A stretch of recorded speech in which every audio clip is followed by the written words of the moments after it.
ఆ. సదాశివసమారంభాం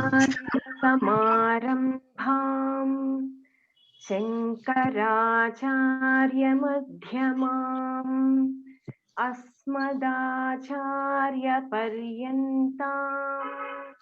వందే గురుపరంపరాం. వాక్యకారం వరరుచిం భాష్యకారం పతంజలిం పాణినిం సూత్రకారం చ ప్రణమామి మునిత్రయం. భూనాయకం వా ధననాయకం వా భజన్ భువం వా ధనమేతి లోకే తద్విఘ్ననాథం న భజామి కింతు సహస్రశస్తం ప్రణమామి నిత్యం. ధన్యవాదాలు. కృతజ్ఞతలండి. హలో అనంత్ గారు. గురుగారు నమస్తే అండి. ఒక్కసారి మరొకసారి అనండమ్మా సత్యవాణి గారు. తద్ అక్కడ పొరపాటున నా అనేది పర్వాలేదు తల్లి అనేసండి. తద్విఘ్ననాథం న భజామి కింతు. నా భజామి ఆపేసండి అమ్మా, కింటూ సంహిత ఏం లేదు కదమ్మా. తద్విఘ్ననాథం న భజామి ఇంతు సహస్రశస్తం ప్రణమామి నిత్యం. అలాగే గురువు గారు అనండి అమ్మా, ఇలాగే అనండి. అలాగే అనండి ఒకసారి. తద్విఘ్ననాథం న భజామి నా అవతలు కాదు కదా, నభజామి కాదమ్మా, నభజామి అని క్రియ కదా. తద్విఘ్ననాథం నభజామి కింతు సహస్రశః తం ప్రణమామి నిత్యం అనంటూ సహస్రశః తం సంధి చేసి తీరాలి శ్లోకాల్లో కానీ సూత్రాల్లో కానీ. కనుక సహస్రశస్తం, సహస్రశః అంటే ఏకశ అంటే ఒకసారి, సహస్రశః అంటే వందల కొద్ది అని అర్థం అన్నమాట. అనండి. తద్విఘ్ననాథం నభజామి కింతు నభజామి ఆపేసండి అమ్మా. తద్విఘ్ననాథం నభజామి కింతు. తద్విఘ్ననాథం భజామి. నా వదిలేస్తున్నారు అమ్మా, నన్ను వదిలేస్తున్నారు. తద్విఘ్ననాథం నభజామి కింద మామూలుగా మాట్లాడుతున్నట్టేనే అర్థం అవ్వాలమ్మా. తత్ కనుక తద్విఘ్ననాథం నభజామి కింతు సహస్రశస్తం ప్రణమామి నిత్యం. నభజామి కింతు సహస్రశస్తం ప్రణమామి నిత్యం. నీ దీర్ఘం ఉండదు నిత్యం అనేది. ప్రణమామి అంటే అలాగా మీరు అనుకున్నా అనుకోకపోయినా నిత్యం అని అనుకోకపోయినా గురువు అవుతుంది. మరొకసారి అంటే సహస్రశస్తం, సహస్రశః తం, సహస్రశస్తం. అవును, సహస్రశస్తం అన్నట్టుగా రాకూడదు, సహస్రశస్తం అన్నట్టుగా ఉండాలి. సహస్రశస్తం అనుకోండి. అవును, సహస్రశః తం ఏకశస్తం అన్నట్టుగా సహస్రశస్తం ప్రణమామి నిత్యం. బాగా అన్నారమ్మా. రాజుగారు వచ్చారు, ప్రభాకర్ రాజు గారు. ప్రభాకర్ రాజు గారు, హలో. చెప్పండి. మీరు క్లాస్కి వచ్చారు, మీరు అందరూ టిఫిన్ తిని రావాలి. అలాగే అయితే సర్వేభ్యః నమః అనడం కుదరదు, అందరికీ నమస్కారాలు పెట్టడం కుదరదు.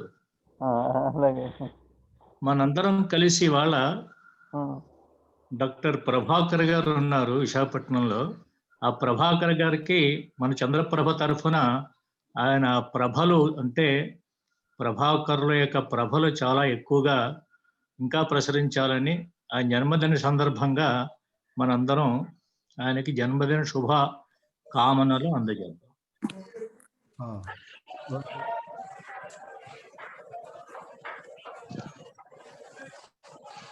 ప్రభాకర్ గారు వచ్చారండి. ఆయన పుట్టిన పండుగ కదండి ఇవాళ. ఆ, పుట్టిన రోజు అంటలేదు నేను, పుట్టిన పండుగ. బాగుందా? పండగ రోజు, అవును, పుట్టిన పండగ. సంక్రాంతి పండుగ అంటున్నాం కదండి, దసరా పండుగ, దీపావళి పండుగ. ఉమ్, అలాంటి పుట్టిన పండుగ అని కూడా, పుట్టిన రోజు, మళ్ళీ రోజు అనే పదం ఉర్దూ పదం. ఉమ్, పుట్టిన అని తెలుగు పదానికి, క్రియాపదానికి మళ్ళీ రోజు అని ఉర్దూ పదం కలపడం కంటే ఆ, జన్మ దివసం అన్నా బాగుంటుంది, జన్మదినం అన్నా బాగుంటుంది. దినం ఇంకో అయితే పోనీ జన్మ దివసం అనొచ్చు, జన్మ తిథి అనొచ్చు. జన్మతిథి. అంటే ఇక్కడ అదేంటి, మన తిథి అనే పదం కూడా వాడుతూ ఉంటాం. కృష్ణ ఉంటాం మన జన్మాష్టమి, జన్మాష్టమి. అష్టమి అయితే జన్మాష్టమి అంటాం. వాళ్ళు మనకి తిథి మనకు తెలియదు కనుక జన్మ తిథి అనేసినా బాగుంటుంది. ఆ, అదే పుట్టిన పండుగ అనేటువంటి ఈ కాయిన్ బాగుంటుందేమో చూడండి అందరూ కూడా. పుట్టిన పండుగ బాగోలేదా? బాగుందండి, కొత్త రకంగా ఉంది. మీరును అనంతకృష్ణ గారు నేను ఏదన్నా బాగుంది అంటారు. అంటే అందరూ కూడా ఉన్నట్లయితే ఆయనకి ఇక్కడి నుంచి జన్మదిన శుభకామనలు చెప్దాం. పుట్టిన అంటే పండగ ఉందని బాగుందన్న నేను. అంచేతే అంటూ ఉంటారు, పండుగ ఉంటారు కదా, పుట్టిన వెంటనే అందరూ పండుగా ఉంటారు కదా. పండుగ.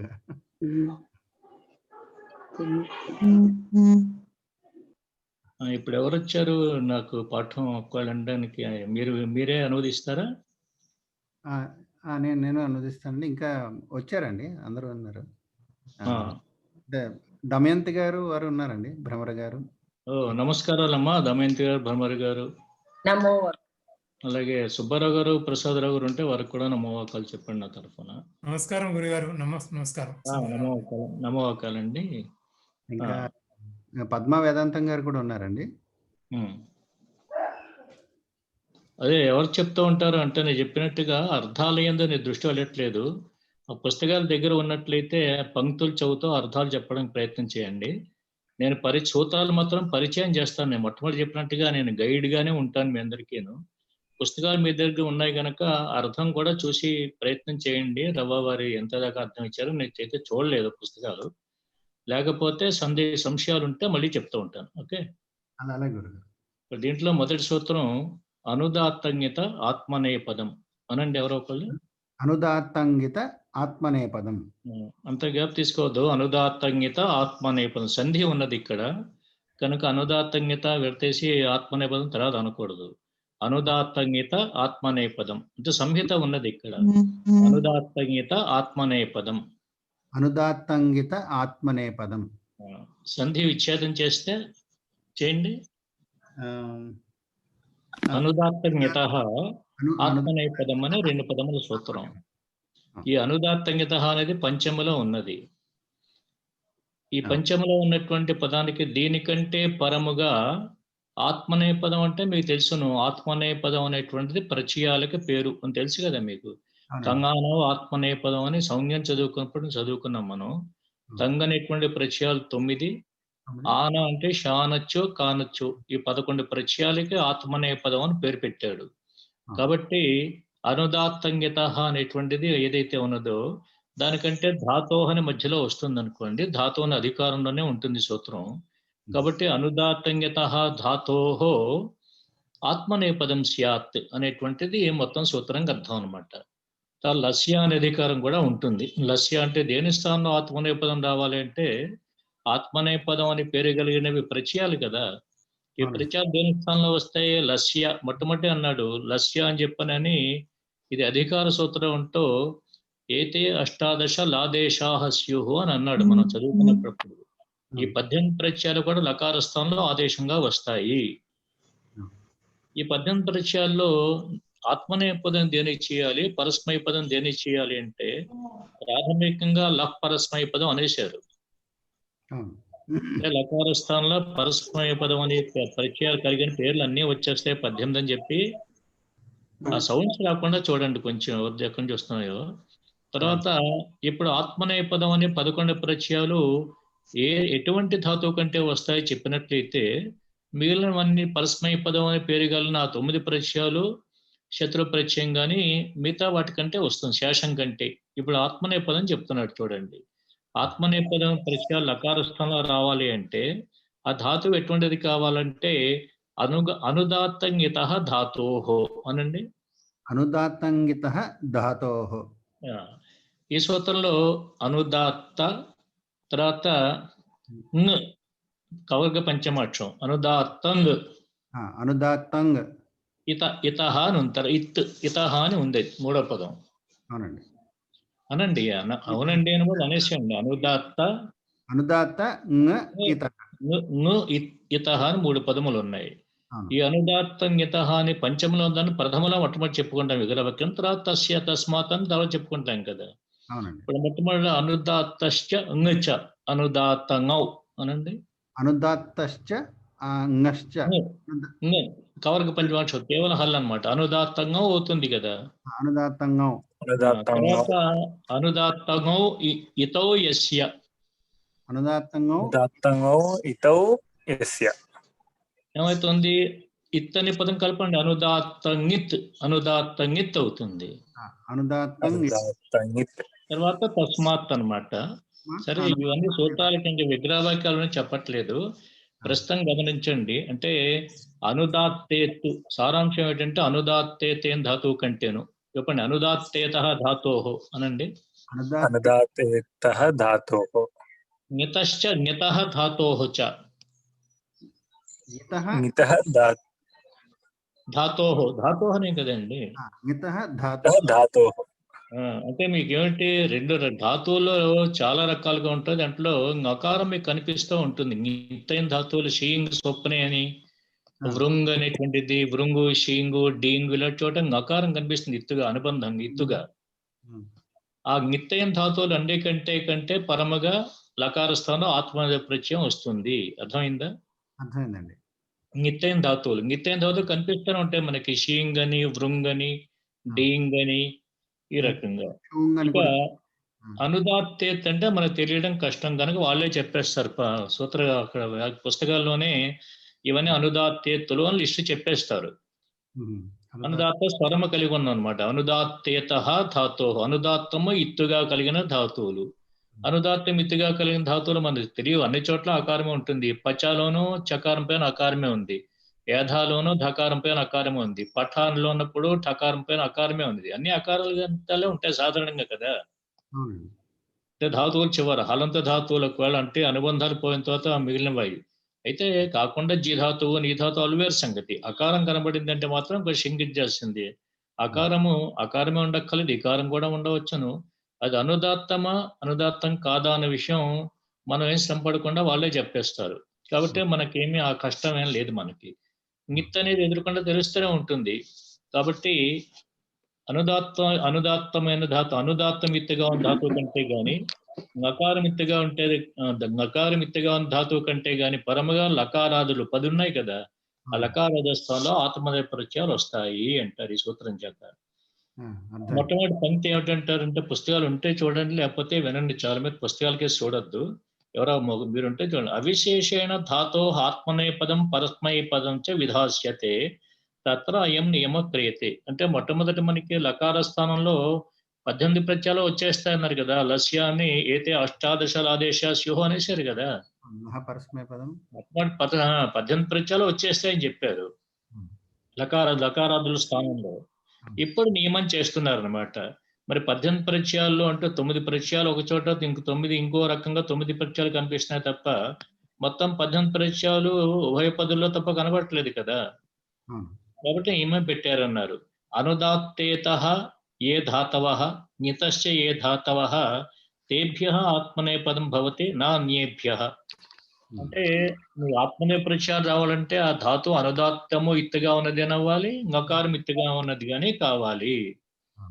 ఇప్పుడు పటధాతు ఉందనుకోండి, పటధాతులో ఉండే అకారము అది అనుదాత్తము కాదు, నిత్యలాగా కాదు కదా. నిత్యలాగా తెలుస్తూ ఉంది, అది అనుదాత్తం కూడా కాదనమాట. అలాగే గమ్ములు ధాతువులో ఉండే అలుకారం ఉంది కదా. గమ్ములు అన్నప్పుడు అలుకారం కూడా అది నిత్యలాగా కాదు, అనుదాత్తం కూడా కాదనమాట. కదా, కనుక అనుదాత్తము నిత్యం ఇది కాదు కనుక వాటికంటే ఆత్మనేపద ప్రత్యయాలు రావు, అంటే పరస్మయ పదాలు వస్తాయనే కదా అర్థం. అనుదాత్తేభ్య ధాతుభ్య చూడండి, ఆశ అనే ధాతువు పెట్టాడండి. ఆశ అనే ధాతువు ఏంటి? ఆశ. ఆశ. ఇది ఏదో అదాదుల్లో ఉంటుంది అనుకోండి, సరే ఎక్కడున్నా కూడా ధాతువులు, ఆశ ధాతువులో చివరుండి ఆకారం ఎటువంటి ఆకారం అంటే అనుదాత్తమైన ఆకారం. వాళ్ళు చెప్పారు కనుక నాకు తెలిసింది, అర్థమైంది కదా. సో వీటికంటే పైన ఆశధాతుల్లో చివరుండి ఆకారం అనుదాత్తమైన ఆకారం, అనుదాత్తమైన ఆకారము అనునాసికం కూడా కదా. అనునాసికం అయితే కానీ ఇష్టంగా రాదు కదా, మరి అది కూడా గమనించండి. ఆకారం ఇష్టంగా కావాలి అంటే ఏం కావాలి మరి, అది ఇంతకీ ఆశ అని మిగిలింది. దానికంటే లట్టి చేస్తే లట్టి యొక్క స్థానంలో తా అనే ప్రత్యయం, ఆత్మనే ప్రత్యయం వస్తుంది. వస్తే ఆస్ తా అని ఉంటుంది. ఇది భ్వాదుల్లో అదాదుల్లో ఉంది కనుక షప్పని ప్రత్యయం వస్తుంది. అవన్నీ ప్రక్రియ అంతా మీకు ఎక్కర్లేదు. షప్పని ప్రత్యయం, షప్పు లుక్ ఏదో వచ్చి ఆత్మ, ఇది ఒక్కటే గమనించండి. ఆస్తే అని రూపం ఉన్నది, అదొక్కటే గమనించండి. ఆస్తి అనేది ఏ రూపం, ఏదో లేదు, ఆత్మనేపద ప్రత్యయం కనిపిస్తుందా లేదా మీకు? అలాగే వసధాతు ఉన్నది. ఈ ప్రక్రియ అనేది ధాతువులు చూసినప్పుడు చూద్దరు కానీ వసధాతు ఉన్నది. వసధాతుల సకారమైన ఆకారం కూడా అనుదాత్తమైన ఆకారం కనుక దీనికంటే పరంగా కూడా ఆత్మనేపద ప్రత్యయం వస్తే వస్తే రూపం ఉంది. అర్థమైందా? నిత్తైన ధాతువులు చూడండి. షూంగ్ అనే ధాతువు వచ్చాడు, షూంగ్ అని. షూలో చివర నకారం ఉంది కదా, ఇప్పకపోతే షూ అని మిగిలింది. ఆ షూలో ధాతువే కాదు సకారం చేసుకోవాలన్నాం. ధాత్వాదేహ షాహ సహ అని పూర్వం చెప్పుకున్నాం, మీ అందరికి గుర్తుంది లేదు. ధాతువు యొక్క ఆది ఏంటంటే సకారం ఏంటంటే సకారంగా మారిపోవాలి, సకారంగా మారుతుంది. జంతికలు తింటున్నారు ఎవరయ్యా? జంతికలు బఠానీలో నవ్వుతున్నారు ఎవరో. షూంగ్ అని కాస్త ఏమైపోయింది, సూ అని మిగిలిపోయింది కదా. ఇది ఆత్మనే పదం కనుక సూతే రూపం అయింది. అర్థమైంది కదా. గమనించండి ఇక్కడ అనంత్ గారు, ఇప్పుడు సూతే అన్నప్పుడు ఈ తా ఇవన్నీ మనం అపిత్సారధాతుకాలు అంటే మొట్టమొదటి 3 తిప్పు సిప్పు మిప్పు పిత్సారధాతుకాలు, మిగతా అన్ని 18, మిగతా 15 అపిత్సారధాతుకాలు అనుకున్నాం కదా. మరి సూత అన్నప్పుడు అపిత్సారధాతుకం కదా, కనుకనే సు అన్నప్పుడు ఉండి గుణం చేయకుండా కింగితిచ్చ అని గుణ నిషేధం వచ్చింది అనమాట. నిత్తు పరంగా ఉన్నట్టు, నిత్తు లాంటిది పరంగా ఉంది కనుక. పద్మ గారు వచ్చారమ్మా వేదాంతం గారు? అదే వేదాంత పద్మ గారు ఇంకా అదే గమనించారు కదా. సూతే అనుపన్న గారు వచ్చారా? అదే వీళ్ళందరూ కూడా ఇప్పుడు సూతే అన్నప్పుడు గమనించారు కదా. లేకపోతే సూధాతువుకి భూధాతువులో మరి గుణం రావాల్సింది కదా. అంటే ఈ 3 తిప్పు సిప్పి మిప్పులు తప్పించి మిగతా 15 అపిత్ సారధాతుకాలు గనక సారధాగత్వం అపిత్ అనే సూత్రం నిత్తు వంటి అవుతాయి అనుకున్నాం కదా. కాబట్టి గుణం రాలేదు. అర్థమైంది కదా. సూతే అనే రూపం ఉంది. తర్వాత షీంగ్ ధాతువు కూడా నిత్తే కదా. షీంగ్ అని అంటున్నాడు కదా. అవునండి, అది నిత్తే. అది కూడా నిత్త అయింది కనుక దానికంటే కూడా షీ ధాతువు కంటే లట్టు స్థానంలో ఆత్మని ప్రత్యయం తా చేసుకుంటే, అంటే ఏకవచనాలు మాత్రమే ప్రథమ పురుష ఏకవచనాలు ఇస్తున్నాడు. మిగతా రూపాయలు ఇది ఒక్కటే ఉంది అనుకోవట్లే కదా మీరు. చేత షీ తర్వాత తా ఉండాలి కదా, షీత అని ఉండాలి కదా. అయితే ఇక్కడ ఏం చేశాడు, షీధాతులో ఉండి ఉకారంగా అపిసారధాతం పరంగా ఉన్నా, నిత్తు వంటిది పరంగా ఉన్నా గుణము చేసి షేతే రూపం అన్నారు. అంచేత షేతే అన్నప్పుడు గుణం ప్రత్యేకంగా విధించుకుని ఉండాలన్నమాట. అర్థమవుతుంది, గమనించండి. సూతైకాను షేతైకాను. హలో, అర్థమైందండి.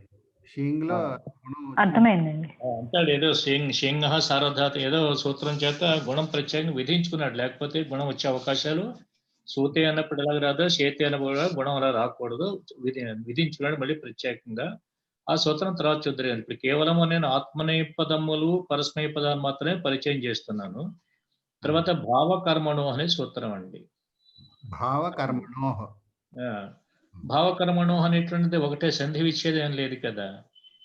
భావశ్చ కర్మచ భావకర్మణి తయో అన్నమాట. అంటే భావ కర్మ రెండు కలిపితే ఏమొచ్చింది, కర్మ కర్మణి కర్మాణి అని చెప్తాం కదా. భావస్య కర్మచ అంటే విగ్రహవాక్యాలకి చెప్పను, భావకర్మార్థం భావకర్మణో అర్థయో అని అర్థం అన్నమాట. అర్థమైందండి. భావకర్మార్థాలంటే కర్తృర్థంలో తీసుకోవట్లేదు. ఇందాక చెప్పినవి 4-5 ఉదాహరణలు ఏవైతే ఉన్నాయో కర్తృర్థంలో చేతే అన్న అంటే తప్రత్యయము తీ అన్ని కర్తృర్థంలోనే కదా బేసిక్ గా వస్తాయి. అవును. అయితే కర్తృర్థంలో కూడా ఆత్మనేపథ్యాలు వస్తాయి. అయితే ఆత్మనేపథ్యాలు భావకర్మార్థాలు కూడా వస్తాయి అనుకున్నాం కదా. పఠ్యతే లిఖ్యతే ఇలాంటి పరస్మయ ధాతువు అయినా సరే భావకర్మార్థాల్లో వస్తాయి అనుకున్నాం కదా. ఆత్మనేపథంలో రూపం ఉంటుంది అనుకోవాలా, మీకు కూడా తెలుసు కదా. అవునండి. గచ్చతి పఠతి అనేటువంటి పరస్మయ ధాతువులకి ఆ. భావకర్మార్థంలో ఏందో పఠ్యతే లిఖ్యతే భూయతే ఇలా రూపాలు ఉంటాయని బేసిక్ గా తెలుసుగా మీ అందరికీ. అవునండి. లేదా భావకర్మణ సూత్రంగా అర్థం రాస్తున్నారు చూడండి. లహకర్మణిచ భావేచ కర్మకేభ్య ఇది ఏదో ఇవన్నీ చెప్పి ఇప్పుడు వేతాత్వం ఏంటంటే ప్రతి ధాతువు కంటే కర్తృర్థాలు ధాతు సకర్మకమైన అకర్మకమైన కర్తృర్థంలో రూపాలు తప్పనిసరిగా వస్తాయి. ఈ తిప్తస్య అనే ప్రత్యయాలన్నీ కర్తృర్థంలోనే కనిపిస్తాయి మీకు. అంటే పరస్మయ ప్రత్యయాలన్నీ కూడా. ఆత్మనేపథ్యాలు తా తాం ఝ ఇవన్నీ ఎక్కడ కనిపిస్తాయి మీకు? కర్తృర్థంలో ఉంటాయి, భావకర్మార్థాల దగ్గర కూడా కనిపిస్తూ ఉంటాయి మీకు. అది చాలా ముఖ్యమైన విషయం గమనించండి. అర్థమైందండి. అవును. పరస్మయ ధాతువులకైతే కర్తృర్థంలో తిప్తస్య అనేటువంటి ప్రత్యయాలు ఏవైతే తిప్తస్య 9 ఏవైతే ఉన్నాయో ఇన్క్లూడింగ్ శత్రు ప్రత్యయం కానీ ఇవన్నీ పరస్మయ ధాతువుల కంటే మాత్రమే కనిపిస్తాయి ఇవి. అయితే పరస్మయ ధాతువుల కంటే ఈ 9 ప్రత్యయాలు కాకుండా ధాతువుల పరస్మయ పదము ఆత్మనేపదం అన్నప్పుడు మీకు ఈ తంగు ప్రత్యయాలు కూడా తంగు ఆనాద ప్రత్యయాలు కూడా కనిపిస్తూ ఉంటాయి. కర్తృర్థంలో అయితే తంగులే కనిపిస్తాయి. భావకర్మార్థంలో అయితే మీకు ఆత్మనేపదాలకు ఎలాగా భావకర్మార్థాల్లో ఈ తా ఆతం ఝ ప్రత్యయాలు కనిపిస్తాయి. పరస్మయ ధాతువులకు కూడా మరి భావకర్మార్థాల్లో మీకు ఆత్మ ప్రత్యయాలు కనిపిస్తాయి కదా. పఠతికి పఠ్యతే లిఖతికి లిఖ్యతే కనిపిస్తూ ఉంటాయి కదా. అదే చెప్తున్నాడు భావకర్మణో భావార్థము కర్మార్థములు ఎందుకు కూడా ప్రతి ధాతువునకు అది ఇర్రెస్పెక్టివ్ ఆఫ్ పదం పరస్మయ పదం ధాతువు పరస్మయ పదం కావచ్చు ఆత్మనేపదం కావచ్చు. అంటే ధాతువులో నిత్వం ఉన్నా నిత్తం లేకపోయినా అర్థమైంది కదండి. అంటే ఆత్మనేపదం రావాలంటే అనుదాత్తం కానీ అనుదాత్తము ఇత్తుగా కానీ నకారం ఇత్తుగా కానీ ఉండాలి కదా. కానీ భావకర్మార్థాల దగ్గర ఈ నిత్వము తర్వాత అనుదాత్తం అక్కర్లేదు. ప్రతి ధాతువుకి భావకర్మార్థములు ఎందు 2000 ధాతువులకి 4000 ధాతువులకి భావకర్మార్థములు ఎందు ఆత్మనేప ప్రత్యయాలే వస్తాయి కదా. నీ వంతు తప్ప మిగతా వాళ్ళకి అర్థమవుతుందా? మిగతా వాళ్ళకి కూడా అర్థమైందమ్మా? అర్థమైందండి. అందరం మ్యూట్ లో ఉన్నాము, డిస్టర్బెన్స్ ఉండకూడదని. పర్వాలేదమ్మా, అంటే మీకు అర్థం అవుతుంది కదా. అంటే ఆయన ఒక్కరే కాకుండా ఇంకొకరిని మీతో పాటు ఇంకొకరినో ఇద్దరినో అంటే వాళ్ళు డిస్టర్బ్ అవ్వకుండా ఉన్న వాళ్ళు ఉంటారు కదా, ఆ రకంగా ఉన్నా పర్వాలేదు. ఎనీవే అర్థం అవుతుంది కదండి అనంత మీకు. పరస్మయ పది ధాతువులు కూడా ఆత్మనేపద ప్రత్యయాలు వస్తాయి అంతే కదా, మనకి అనుభవంలో ఉంది కదా. తర్వాత ఇక ముఖ్యంగా కొంచెం స్టార్ట్ చేస్తున్నారు చూడండి. ఆ విషయాలు సామాన్య విషయాలన్నీ కూడాను. ఆ తర్వాత అంటే ఉదాహరణ కూడా ఇచ్చాడు. అంటే సామాన్య విషయం అని చెప్పని భావార్థంలో చూడండి. గ్లాయతే భవత అంటే మామూలుగా గ్లాయతి అనాలి. భవత గ్లాయతే భవతాన్ని ఎప్పుడైతే కర్త తృతిలో వచ్చిందో ఇది కర్తర్థం కాదని తెలుస్తుంది కదా. కర్మార్థమో భావార్థమో తర్వాత నీచేత అంటే భావార్థంలో నీచేత గ్లాయతే అంటే వాడబడుతున్నది అంటే అకర్మక ధాతువు ఇది కనుక అంటే కర్తర్థంలో కాదు అందాక చెప్పండి అంతే.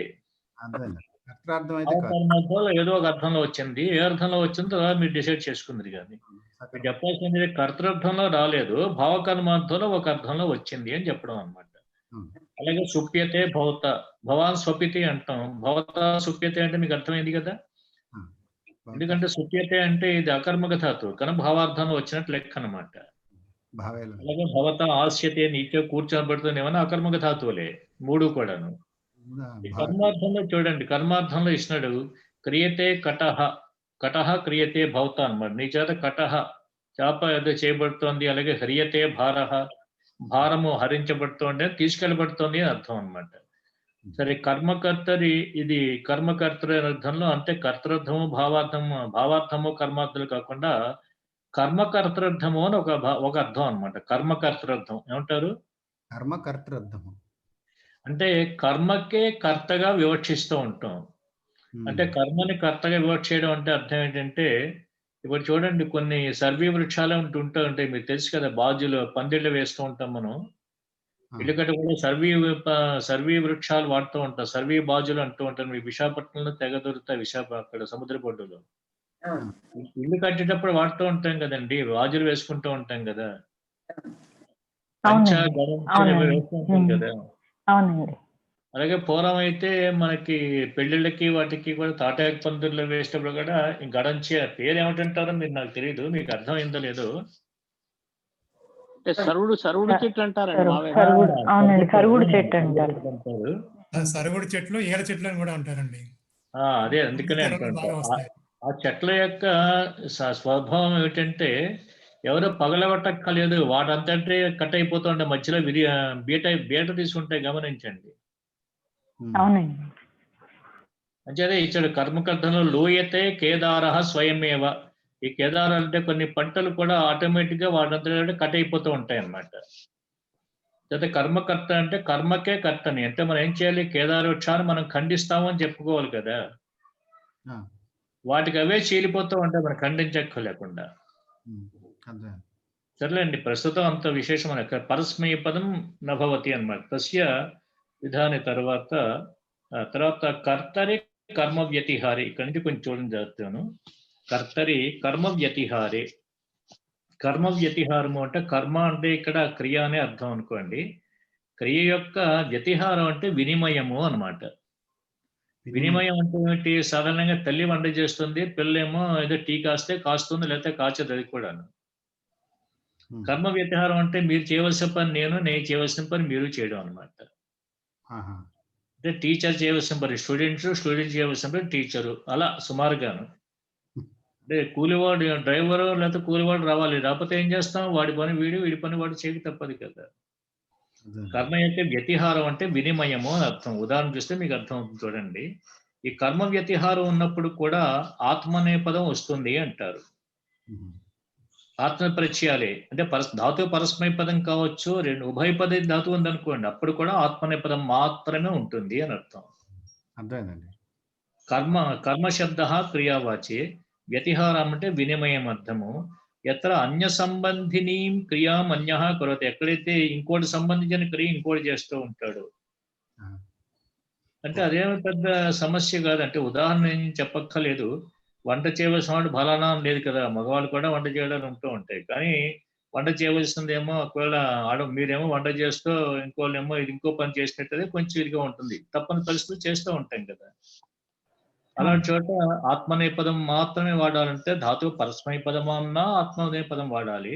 ధాతువు ఉభయపది అయితే ఇక పరస్మయ పద రూపం ఉండదు, ఆత్మపద రూపమే కనిపిస్తూ ఉంటుంది అని చెప్పడం అన్నమాట.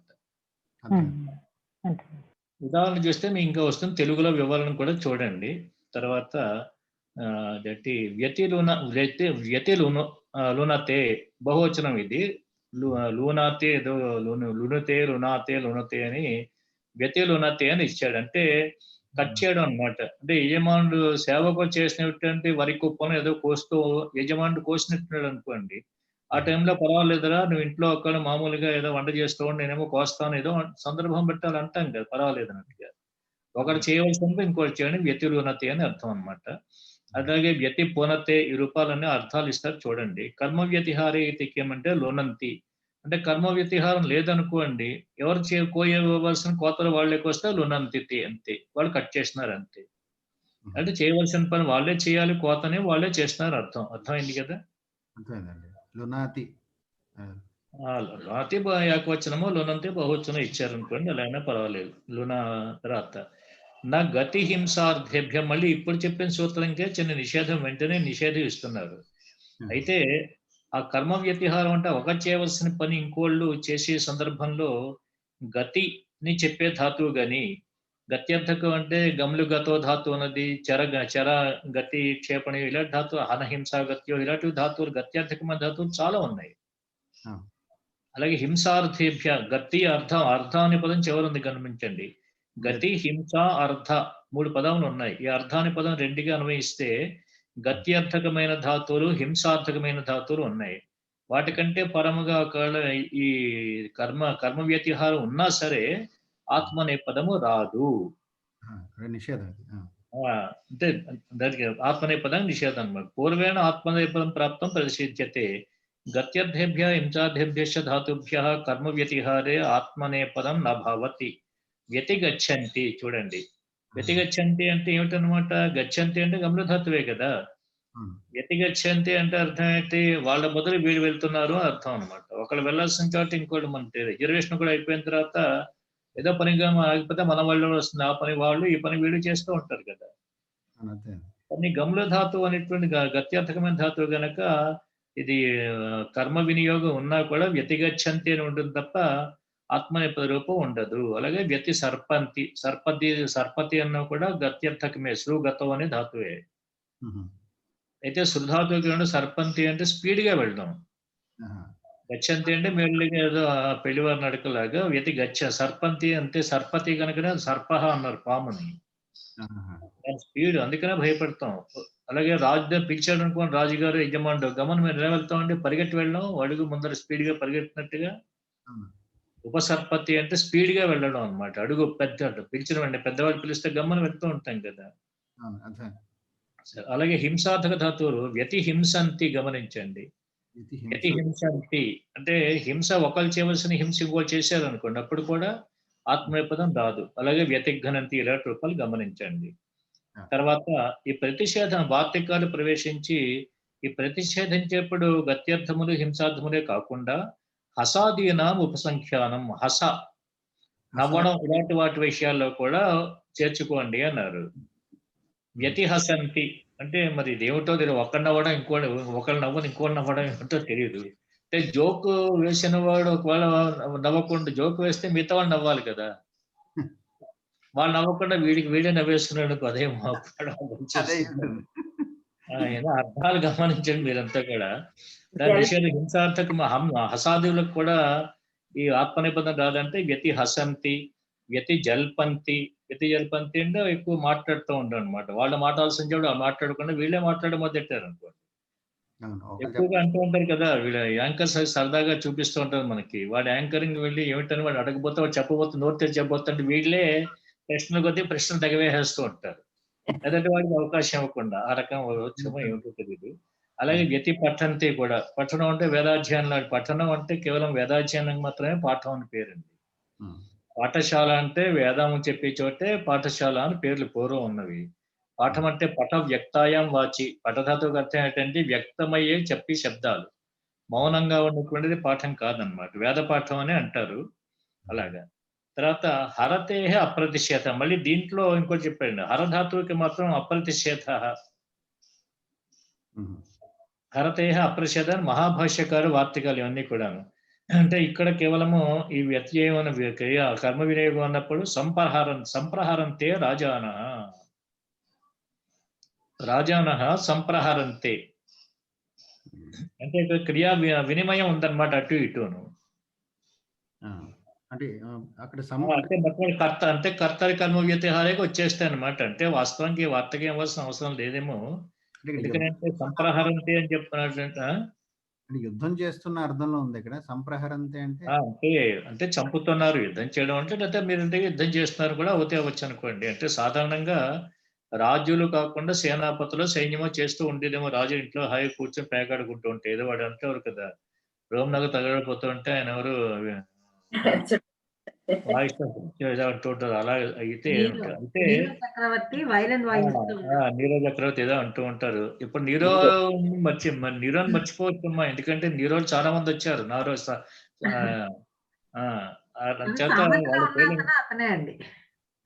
అదే అంటే ఇప్పుడు చాలా మంది వచ్చారు. ఇంకా ఆయన పేరు గుర్తుంచుకుంటున్నాం అంటే మన దురదృష్టం. ఆయన మర్చిపోయిన వాళ్ళు ఇంకా మర్చిపోయేట్లు చేసేవాళ్ళు బోల్డ్ మంది వచ్చారు, లక్షల కొద్ది. ఇంతకీ సంప్రహారంతే రాజా అర్థాలు చూడండి మీరు. తర్వాత ఇతరేతర అన్యోన్యోపపదాచ. ఇతరేతర అన్యోన్య ఈ రెండు పదంలో ఉపపదంగా ఉన్నప్పుడు అంటే పూర్వపదంగా ఉండాలన్నమాట. అర్థమైంది కదండి. ఇతరేతరోపపదాత్ అన్యోన్యోపపదాత్ చ ఇతరేతర అన్యోన్య ఇత్యేవం ఉపపదాత్ ధాతోః కర్మ వ్యతిహారే ఆత్మనేపదం నభవతి. ఇది నిషేధ కోట్లోకి వచ్చింది, గమనించండి. ఇతరేతరస్య వ్యతిరునంతి, ఇతరేతరస్య వ్యతిరునంతి అర్థమైంది కదా. అంటే వాడి పని సుమారుగా ఇది పూర్వంలాగే ఉన్నట్టుగా ఉంది. అంటే ఒకళ్ళు పని ఒకళ్ళు చేస్తున్నారంటే అదే ఇదే కదా. కానీ ఇతరేతరస్యాగం అన్నప్పుడు మాత్రం నిషేధం దగ్గర వ్యతిరునంతి అనే రూపమే ఉంటుంది, గమనించండి. ఇతరేతరస్య అనే పదం ఉన్నప్పుడు అంటే పరస్మయ పదమే వస్తుంది, గమనించారా. వ్యతిరునంతి అన్నప్పుడు పూర్వం మనకి ఆత్మనే పదం వస్తుందని చెప్పాడు కదా. అవునండి. కానీ ఇతరేతర అనే శబ్దం అనే వచ్చిన పదం అది పదపదంగా ఉన్నప్పుడు మాత్రం మళ్ళీ యథావత్తుగా వ్యతిరునంతినే ఉంటుంది. అలాగే అన్యోన్యస్య వ్యతిరునంతి కూడా. హలో, అర్థమైందండి. అర్థమైందండి. కానీ ఇది ఒక వాక్య రూపంలో చెప్పినప్పుడు ఇలా అవుతున్నది ఇక్కడ. అంటే పూర్వపదం అంటే మరి అంతే కదా, వాక్యమే కదా. పూర్వపదంగా ఇతరేతరస్య అంటే అది ఇతరేతరస్య కర్మ వ్యతిరునంతి అనే కదా. అంటే ఒకళ్ళ పని ఒకళ్ళు ఇతరేతరస్య అంటే అది ఇతరేతరం అంటే వాడి పని వీడి, వీడి పని వాడియే కదా. కానీ ఇతరేతరస్య హలో చెప్పండి.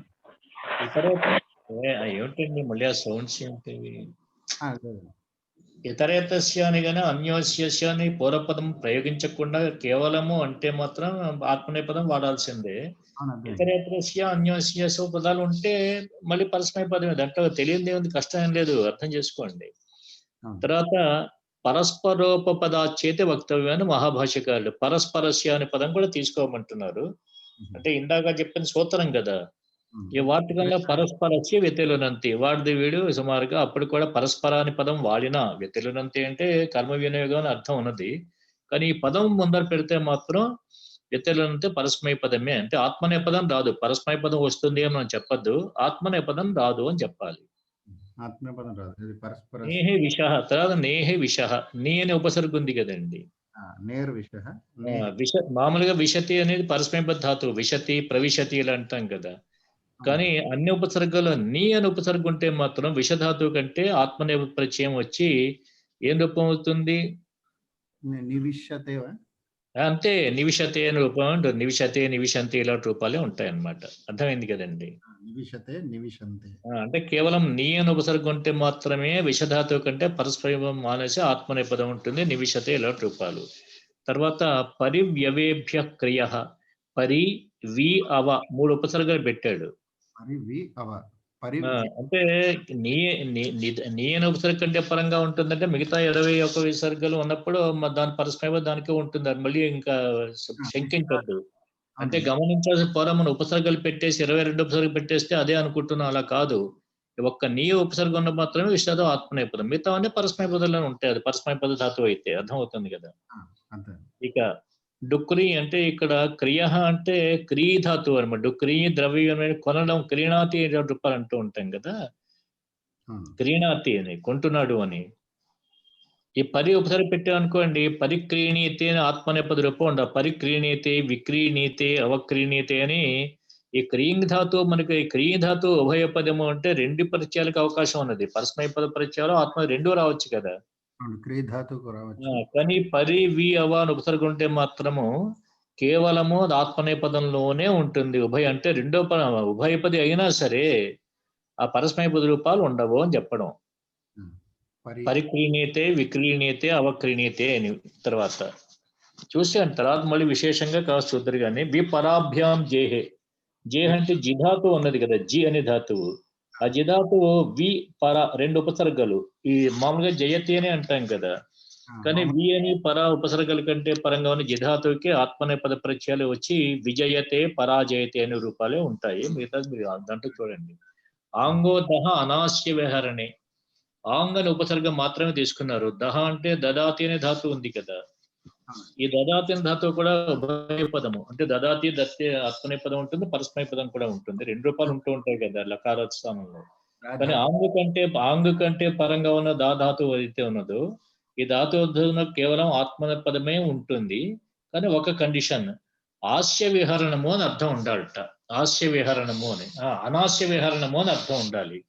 అనాస్య విహరణం అంటే, ఆస్య విహరణం అంటే ముఖం యొక్క విహరణం అంటే తెరుచుకోవడం ఏదో అంటాడు. అనాస్య విహరణం అని అర్థంలో ఉంటారు. చూడండి, అర్థమవుతుందా? అంటే ఇది ఎందుకు చెప్పాలి అవన్నీ విశేషాలు మరొకసారి చెప్తాను. అంటే మీకు తెలిసి ఉంటుంది సాధారణంగా. సర్లేండి ప్రస్తుతం విషయం చెప్పను, ఆత్మనేపథ్యం గమనించండి.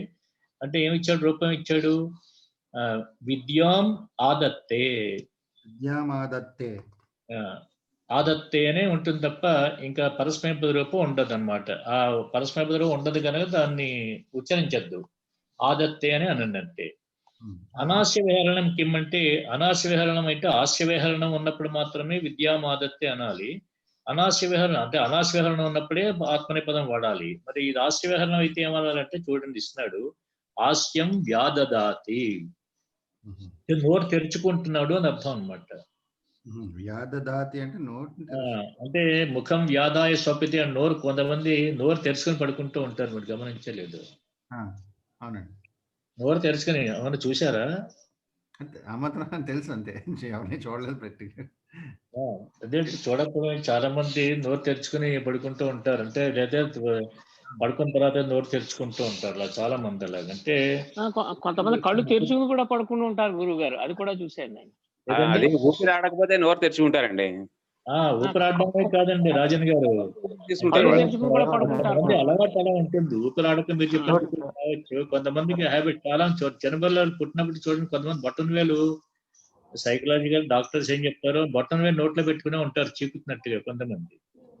అదొక అలవాట్లు అనమాట. సరే, విషయం మీకు అర్థం చేసుకోండి. తర్వాత అయితే దీంట్లో ఆస్యం వ్యాధత తెచ్చి ఆస్య విహరణ సమాన క్రియాదపి ప్రతిషేధ వక్తవ్య.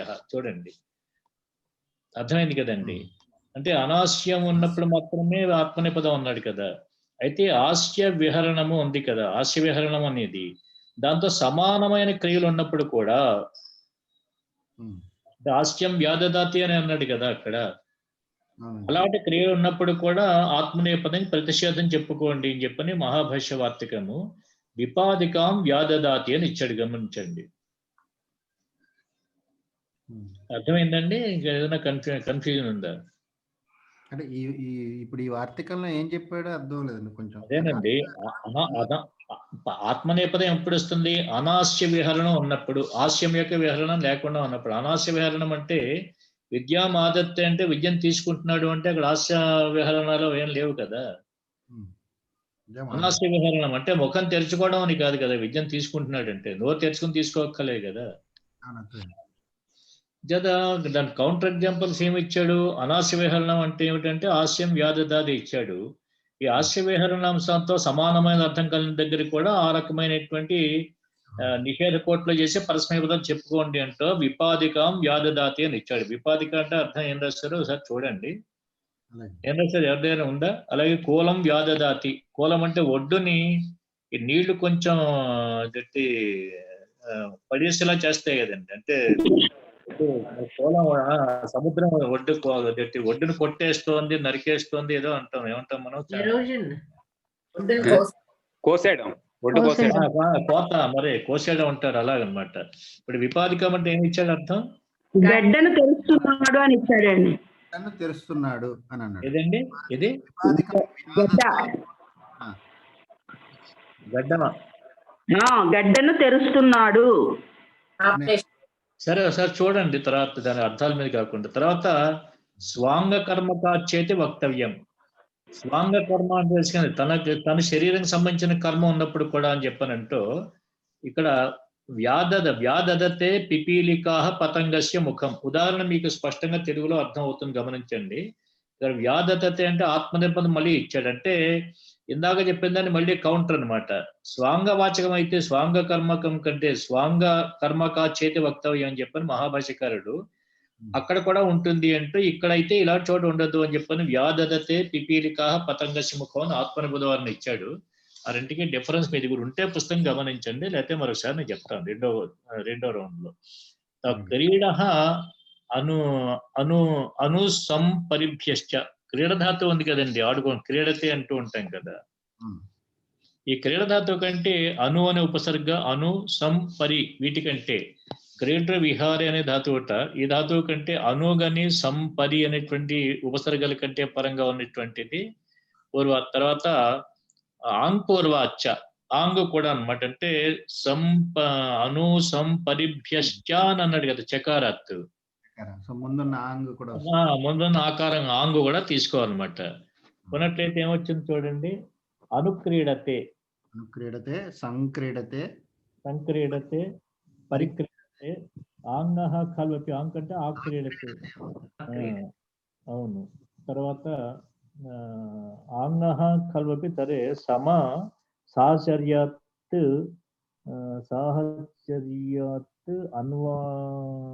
అను ఆది ఉపసర్గో గృహ్యతే తేనైః కర్మ ప్రవచనీయం. గురుగారు కొంచెం మీ వాయిస్ తక్కువ వచ్చి. అదే మానవకస్తు క్రీడతి. అయితే మామూలుగా అయితే క్రీడతి అని అంటాం కదా, క్రీడతి అనే కదా పరస్మైపద రూపం ధాతువే కదా ఇది. కానీ ఆ 4వ ఉపసర్గలను మాత్రం ఆత్మనేపదంలో ఉంటుందని గమనించండి. సమహ అకోజన ఇది వక్తవ్యం. మహాభాష్య వార్తికాలు కూడా చాలా ఉన్నాయండి. అంటే మనం కేవలము వాక్యకారం వరరుచిం అని వరరుచినే తీసుకుంటున్నాం వాక్యకారాలు ఉంటేను. సరే, భాష్యకారం పతంజలి అనుసాం, భాష్యకారుల యొక్క వార్తికాలు కూడా చాలా ఉన్నాయి. ఈ మహాభాష్యం అంటే మహాభాష్యంలో ఉన్న వార్తికాలు అనమాట. ఆయన పతంజలి వారి కారికలు, అదే వార్తికాలు. సమహ అకోజన అయితే వక్తవ్యం. అర్థమవుతుంది కదండి. అంటే సమహ అకోజన, క్రీడ ధాతువుకి కూజనమ అర్థం కూడా ఉన్నట్టుంది. సంక్రీడంతే శకట అని ఇచ్చాడు చూడండి. అంటే సమ్మని ఉపసర్గ పూర్వంగా ఉంటే అకోజన అంటే కూజనము అర్థం లేకపోయినట్లయితే అర్థమవుతుంది. సంక్రీడ అంటే శకట అని, అంటే మన సమ్మని ఉపసర్గ ఉన్నట్టయితే ఆత్మనేపదం వాడమన్నాడు కదా ఇందాక క్రీడ ధాతువుకి. సమ్మని ఉపసర్గ అకోజనం అంటే కూజనం అనే అర్థం అంటే కూత అంటే అర్థంలో వివరణ మీకు కావాలి. అకోజన అయితే వక్తవ్యం అంటే సమ్ము దగ్గర మాత్రం కూజనం కంటే భిన్నమైన అర్థంలో మాత్రమే, కూజనార్థంలో మాత్రమే ఆత్మనేపదం వాడుకోవాలి. అర్థమవుతుంది కదండి. అకోజన అయితే సముధాతువుకి కోజనం కంటే భిన్నమైనప్పుడు ఆత్మ చెప్పినట్టు కోజనం ఉన్నట్లయితే పరస్మైపదేమో సహజంగా ఉండిపోతుంది. సంక్రీడంతో శకట అని. అర్థాల గురించి తర్వాత చూడండి మీరు. ఒకవేళ ఆయన వివరణ ఇవ్వకపోతే నేను వివరిస్తాను తర్వాత. ఆగమేహే, తర్వాత ఆగమేహే ఆంగ్పూరగ అమధాతు కంటే ఏమన్నాడు, క్షమాయాం ఆత్మనేపదం వక్తవ్యం. క్షమ అంటే మీకు తెలిసింది. క్షమ అంటే మనం సహనం అనుకుంటున్నాం. క్షమ అంటే ఏమో అర్థాలు రాస్తారో గమనించండి. క్షమ అంటే ఉపేక్ష, నెగ్లెక్ట్ చేయడం అంటే ఉపేక్ష అంటే ఏమిటి, దాన్ని పట్టించుకోవడం అని అర్థం కదా. క్షమించండి అంటే పట్టించుకోవద్దు అని చెప్పడం అనమాట. క్షమించండి అంటే ఆంగ్ పొరగ గమధాతు కాలహరణం ఇది యావత్. అంటే ఉపేక్ష అంటే అర్థం ఏంటి, క్షమ అంటే ఉపేక్ష అంటే కాలహరణం ఇది యావత్ అంటే కాలహరణం చేయడము అని అర్థం అనమాట. కాలహరణం చేయడం అంటే అర్థం ఏంటి, దాని గురించి ఇంకేమీ ఆలోచించకుండా కాలాన్ని గడపడం, కాలక్షేపం చేయడం, కాలాన్ని పట్టించుకోపోవడం అనమాట. ఆగమయస్వ తావత్ మానవకం. చూడండి ఏమన్నాడు, మానవకం చిన్న చదువుకునే పిల్లవాడు కదా, వాడిని ఆగమయస్వ తావత్ క్షమించు, వాడిని ఉపేక్షించు, ప్లీజ్ నెగ్లెక్ట్ చేయమని చెప్పని ఏమంటాం మనం. నెగ్లెక్ట్ కాకుండా ఇంకో పదం ఏదో అందంగా వాడతాం, అది పట్టించుకోవద్దన్నాక ఏమంటాం, ఇగ్నోర్ అండి. ఇగ్నోర్ చెప్పడం బాగా చెప్పారు అందంగాను. ఇగ్నోర్ అన్నట్టుగాను. ఆగమయస్వ ఆత్మనేపదం వచ్చింది చూడండి. ఆంగ్పూర్వక గమలేదైతే గచ్చంతి అని ఉండకూడదు. అంటే లోట్లకారం అయితే ఏముంటుంది, గచ్చతో గచ్చతాది గచ్చతాం గచ్చంతో గచ్చ అని అనాలి కదా, లేదా గమయ అనాలి. నిజంతాత్ అయితే నిజంతాత్ ఏమన్నాడు, ఆగమయస్వ అని ఆత్మనేపద రూపం ఇచ్చా. ఆగమయతాం అనొచ్చు కదా, అంటే మధ్యం పురుష కదండి. మధ్యం పురుష ప్రయోగిస్తున్నారంటే వాడిని ఎదురుకుండా గురువునో ఎవరినో సంబోధించి అంటున్నారు కదా వాటితోటి. ఆ పిల్లవాడిని ఆగమయస్వ, వాడిని ఉపేక్ష చేయ, వాడు ఇచ్చేసిన వాడిని ఏం పీడించద్దు అని చెప్తున్నారు. అంటే ఎదురుకుండా మధ్యం పురుష వాడుతూ ఉంటే మీరు ఏమంటున్నారు, ఆగమయితామంటే ప్రథమ పురుష. అంటే మీరు ఎదురుకుండా మీరు గమనించారు బాగా, మీరు ఎదురుకుండా ఉన్న మధ్యం పురుషే వాడాలి. ప్రథమ పురుష ఎలా వాడతారు, అది వాడాలని అంటలేదండి. నేను మామూలుగా మామూలుగా అది వాడుకో, దానికి ఏమి అయితే కాంటెక్స్ట్ అంటే ఉపేక్ష చేయమన్నప్పుడు మధ్యం పురుష అది కూడా వాడుకోవచ్చు, దాంట్లో సమస్య ఏం లేదండి. ఆంగ్పూరకమైన గమనిధాతువుకి ఈ అర్థం ఉన్నప్పుడు. తర్వాత శిక్షే జిజ్ఞాసాయాం అని చూడండి. శిక్షధాతు ఉన్నది, శిక్షతి అనే ఉండాలి. కానీ జిజ్ఞాసాయం అనే అర్థం చూడండి. జిజ్ఞాస అంటేను, జిజ్ఞాస అంటే జ్ఞాతమిచ్చా జిజ్ఞాస అని కదా. అంటే విద్యను నేర్చుకుంటున్నాడు అని అర్థం మాత్రం ఆత్మనేపథ్యం వాడాలి. విద్యాసు శిక్షతే. గమనించారా? అంటే విద్యాం శిక్షతే అని మనం అనుకుంటూ ఉంటాం. విద్యాసు సప్తమి ఎలా వచ్చిందో కారకాలు చదివినప్పుడు గమనిద్దరు కానీ. అర్థమైందండి? విద్యాసు సప్తమి ఎందుకు వచ్చిందో, విద్యామని ఎలాగ ద్వితీయ అనొచ్చు, అభ్యంతరం ఏం లేదు. కానీ విద్యాసు సప్తమి కూడా ఎలా వచ్చిందో అనేది కారకాలు చదివినప్పుడు గమనిద్దరు కానీ. అర్థమైందా? ఆశిషే నాథ. నాథ ధాతు ఉందండి. నాథ ధాతు పరస్మయ పదం నాథతి అని. గమనించండి, నాథ వచ్చింది కనుక మనం విశ్వనాథ అనొచ్చు, విశ్వనాథ 2 అక్షరాలు అనొచ్చు నాథుడు అన్నప్పుడు. విద్యానాథుడు, నాథుడు, అనాథ అనాథ 2 అనొచ్చు. అర్థమవుతుందా మీకు? రెండింటికి అర్థం ఒకటే. నాథ అనే రాయాలని, శ్రీనాథ అంటే ద్వితీయ వర్ణమే రాయాలనుకుంటారేమో చాలా మంది. శ్రీనాథ కూడా అనుకోవచ్చు. ఇంకొక వర్ణం ఏంటంటే, ఒకటి నాథ, ఇంకోటి నాథ. 4 అక్షరమే కదండి, 2 గాని 4 గాని. ఆ 2 రూపాలు రైటే, ఒకటి కొట్టే ఎక్కలేదు. నాథతే అని ఉండాలి.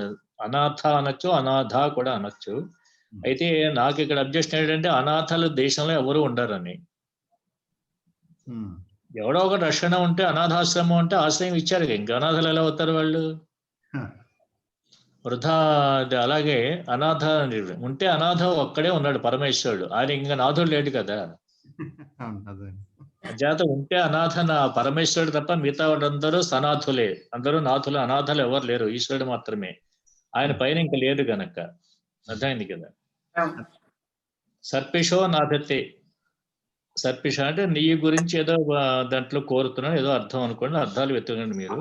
అలాగే మధునః నాథతే. తర్వాత ఆశిషి కిం. ఆశిషి నాథ అని కదా. ఆశీర్ధంలో అదే అనమాట. అంటే ఆశీష్ అంటే అనుకున్నాం కదా, లేని దాన్ని కోరుతున్నాడు అని ఒకసారి చెప్పుకున్నాం, గుర్తుందో లేదు మీకు? అప్రాప్తస్య ప్రాప్తేచ్ఛ అని చెప్పుకున్నాం, గుర్తుందో లేదు మీకు? ఆశీష్ అనే అర్థానికి అంటే నాకు సందేహం, పెళ్లిళ్ళలో అక్షతలు తీసుకుంటూ ఉంటారు, అందరికీ ఇస్తారు. మరి ఏమంటూ దీవిస్తారమ్మా దమయంతి గారు? అక్షతలు తీసుకుని పెళ్లి కూతురు పెళ్లి కూడా ఏమని ఊరికే అలా అక్షతలు వేస్తారా అని దీవిస్తారా? హ్యాపీ మ్యారీడ్ లైఫ్ మనసులో అనుకుంటా. మనసులో ఏమనుకుంటారమ్మా? మనసులో వాళ్ళకి అభీష్ట సిద్ధిరస్తు. Very good. అదేదో అంటారు చాలా మంది. అదేమంటే ఏదో ఇచ్చారు కనుక మన చేతిలో ఖాళీ చేసుకోవాలి కనుక వేసేస్తూ ఉంటారు. నేను చాలా కాలంగా పట్టించుకో, ఏదో వేయడం తప్ప ఏమంటో వేయాలో తెలియాలి కదా. రైట్. సర్పిషో నాథతే అంటే నీతిని కోరుతున్నాడు అని అర్థం అనమాట. అర్థమైంది కదండి. హలో, అక్కడ ఏమిటి కోరుతున్నాడండి? సర్పిష నెయ్యి అండి, నేతిని, నెయ్యి యొక్క నెయ్యితో ఆశీర్వదిస్తున్నాడు అని ఉంది. అరే కోరుతున్నాడు అని అర్థం అండి. ఇక్కడ కోరడం అని చెప్పాను కదా. లేని దాన్ని కోరడం అంటే ఆశీష అంటే సర్పిష నాదతే అంటే నీతిని కోరుతున్నాడు. అలాగే మధునః నాదతే అంటే తేనెను కోరుతున్నాడు అని అర్థం అనమాట. అర్థమవుతుందా? ఆశీర్వచనం అర్థం కాదమ్మా. అదే చూద్దరు కానిలేండి. సిద్ధాంతగా చూసిన తర్వాత మీరు రిసైడ్ చేద్దరు కానీ. అప్పుడు తర్వాత మానవకం అనునాథతి అంటే ఆశీర్వర్థం లేనప్పుడు మానవకం అనునాథతి. ఇది అనునాథతి అంటే ఆయనేమో ఏదో చూద్దాం, అర్థాలు చూద్దరు కానీ అర్థాలు ఏంది ఎక్కువ ఇక్కడ పెట్టద్దు. అర్థాలు కూడా మనకు కావాల్సినవే. అర్థాలు నేనే, ఆ బాధ్యత నేనే తీసుకుంటానమ్మా. మీకు సరి అయినటువంటి అర్థాన్ని ఇచ్చేటువంటి ప్రయత్నం నేను కూడా చేస్తాను. ఇలాగా దాంట్లో చూడండి, సిద్ధాంతకౌముది ఉన్నవాడు సిద్ధాంతకౌముది చూసి దాంట్లో ఏమి ఇచ్చాడో చూడండి. ఇంకో డిక్షనరీలో ఎక్కడ ఉంటే అవి కూడా చూడండి. తర్వాత హరతేహే తర్వాత గత తాచ్ఛీల్యే అని హృయిహరణి అనే ధాతువు ఉందండి. హృయిహరణి అనే ధాతువు ఉన్నది. హృయిహరణి అనే ధాతువు యకారం ఇత్తిగా ఉంది కనుక ఇది ఆత్మనేపదం పరస్మేపదం 2 ఉంటూ ఉండాలి. ఉంటే పైతృకం అశ్వాహ అనుహరంతే అని ఇచ్చాడు చూడండి. పైతృకం అశ్వాహనే కదా. అశ్వాహ అనుహరంతే. హరతేహే గత తాచ్ఛీల్యము అంటే గత తాచ్ఛీల్యం అంటే అదే ఇస్తున్నాడు చూడండి. మాతుహు అనుహరంతి అంటే బహుశా వాటిని అనుసరించి వెళ్ళడం ఏదో అర్థం అయ్యి ఉంటుంది. మంచి అర్థమే ఉంటుంది. ఇక్కడ చెప్తాను. పైతృకం అశ్వాహ. పైతృకం అంటే వాళ్ళ సంబంధమైనటువంటి వాళ్ళ జ్యేష్ఠులు ఉంటూ ఉంటది కదా, ఈ అశ్వాలకి పైన ఉండేటువంటివి. అంటే గుర్రాలు తమ తమ తల్లిదండ్రుల మాదిరిగా ఉన్నాయి అన్నట్టు అదే అంటాను, తల్లిదండ్రుల మాదిరిగా ఏదో అనుకోడు. తల్లి తండ్రి అనేటువంటి భావం కాదు, వాళ్ళ యొక్క జ్యేష్ఠులను అనమాట. పైతృకం అన్నాడు కనుక అదే అనుకుందాం. పోనీ ఒకవేళ అనుహరంతో అనుసరించి ఉంటాయని రాశారా? వాటి మాదిరిగా ఉన్నాయి అన్నారు అంతే. అదేనండి, వాటి మాదిరిగా అంటే ఆకారం కావచ్చు, వాటి స్పీడు, ప్రయాణము, రంగు అవన్నీ ఉంటాయి కదా. అనుకరిస్తున్నాయని కూడా ఉందండి. అదేనమ్మా, అనుకరించడం అంటే ఏ రకంగా అంటే రంగా, హ్యాబిట్స్, పరిగెత్తడం అన్నీ ఉండాలి కదా. గురువుల స్వభావాన్ని అనుసరించడం అని అదేనండి, చూడండి. అలాగే మాతృకం గావహ అనుహరంతే అంటే అశ్వాహ పైతృ అంటే గమనించండి, ఇక్కడ అశ్వాలట తల్లిదండ్రులు కాదు, పైతృకం అంటే తండ్రినే అనుకరిస్తాయట, మగదానే. మాతృకం గావహ అనుహరంతే అని ఇచ్చారు శాస్త్రంగా. గోవులు అంటే పాలు ఇవ్వడం విషయం మాతృకం అనుహరంతే. సరే, అర్థాలు ఎందుకు దృష్టి పెట్టిన ప్రస్తుతం ఆత్మనే పదం అని వస్తాయని గమనించండి. తర్వాత గత తాచ్ఛల్యేతికిం మాతుహు అనుహరంతి. తర్వాత కిరతేహే హర్ష జీవిక కులాయ కరణేషుది వక్తవ్యం అని మహాభాష్య వార్తకని. అపస్కిరతే వృషభ హృష్ట. హలో, మళ్ళీ బఠానీలు ఎందుకు వస్తున్నాయి నాకు?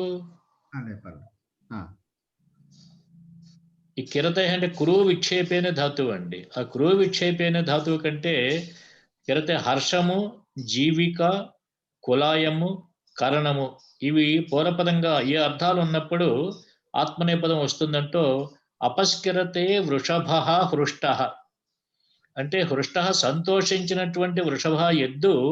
అపస్కిరతే అంటే కాలిగిట్టలతో తన్నుతో ఉంటుంది చూసారా మీరు భూమిని, దాంట్లో అంటే పోటీలకు ముందర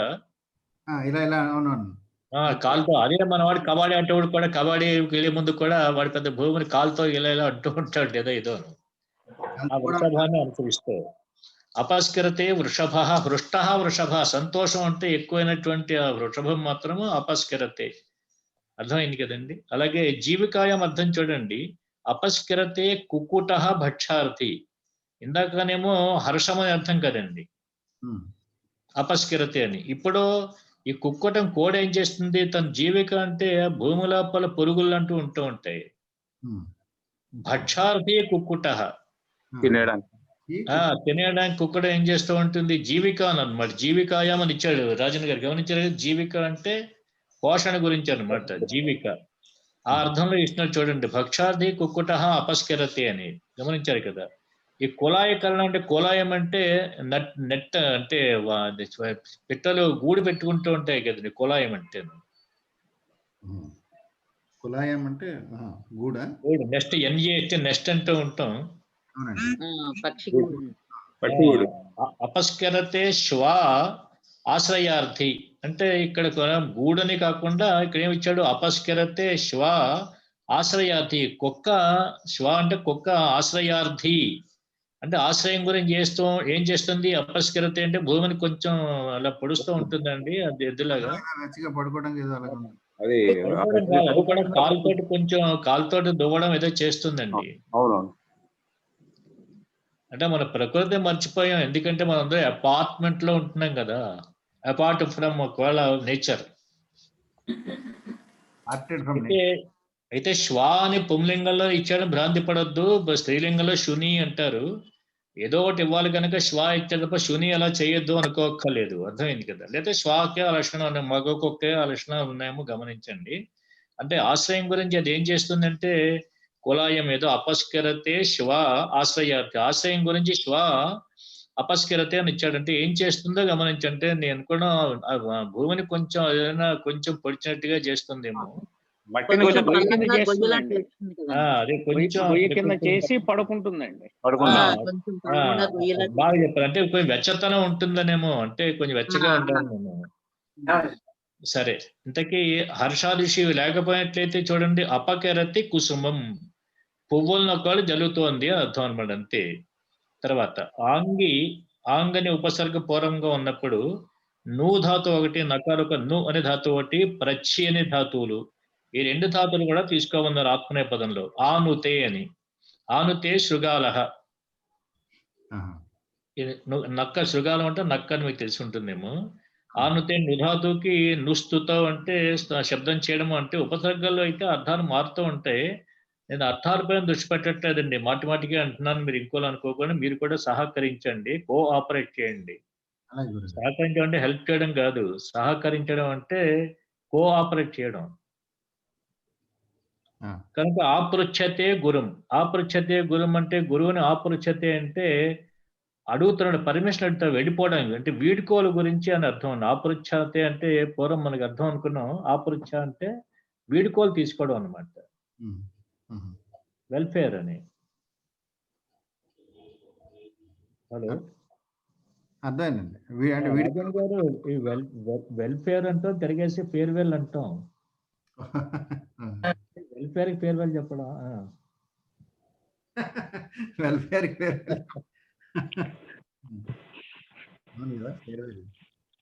ఆపృచ్ఛతే గురుం అంటే ఆపృచ్ఛస్వ అంటే 2 అర్థాలు ఉన్నాయండి. ఆమంత్రణం అనుకోవటం చూసారా, ఆమంత్రణం అన్నప్పుడు కూడా ఆహ్వానం చేయడం అర్థం ఉంది, వీడుకోలు తీసుకోవడం కూడా అర్థం ఉంది.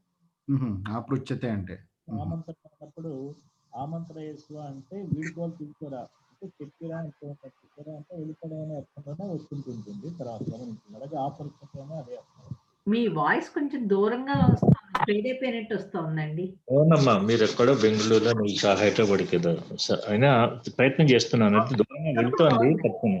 ఇప్పుడు వినిపిస్తోందమ్మా, ఇప్పుడు వినిపిస్తుందా? ఇప్పుడు బాగుందండి.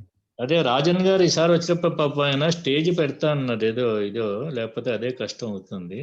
శప ఉపాలంబన అయితే వక్తవ్యం. శపధాతు ఉందండి, శపతి అని పరస్మయ పదంలో ఉంటుంది, కానీ ఉపాలంబన నిందించడం అనమాట, నిందించడం, తిట్టడం అంటూ ఉంటారు.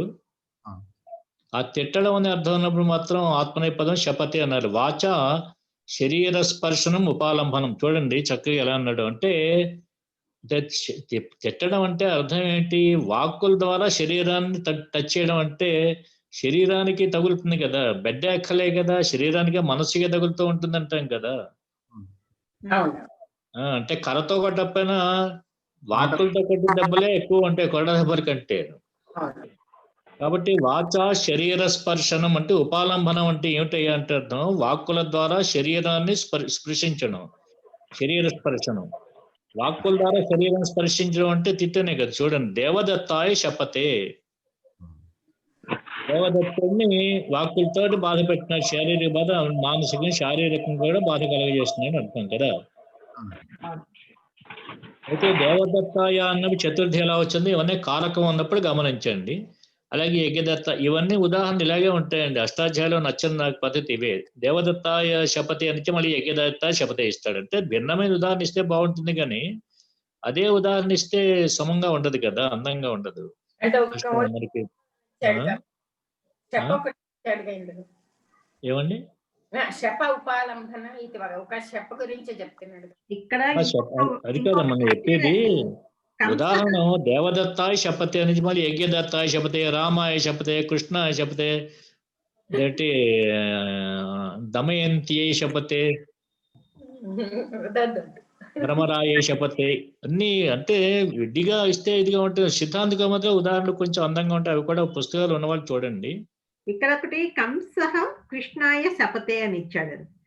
తిట్టేస్తాడు కదమ్మా కృష్ణుడు, వృద్ధుల బుద్ధుల సంచరింపవే అని చెప్పని భీష్ముని ఇచ్చేస్తే కృష్ణుడు అంచేతగా 100% అంటే సెంచరీ పూర్తి చేశాడు, చావదెబ్బలు తిన్న వెళ్ళాడు కదా. సెంచరీ పూర్తయి ఇంక మేడిన్ సెంచరీ చేయలేదు అంటే మోక్షం పొందేశాడు కదా.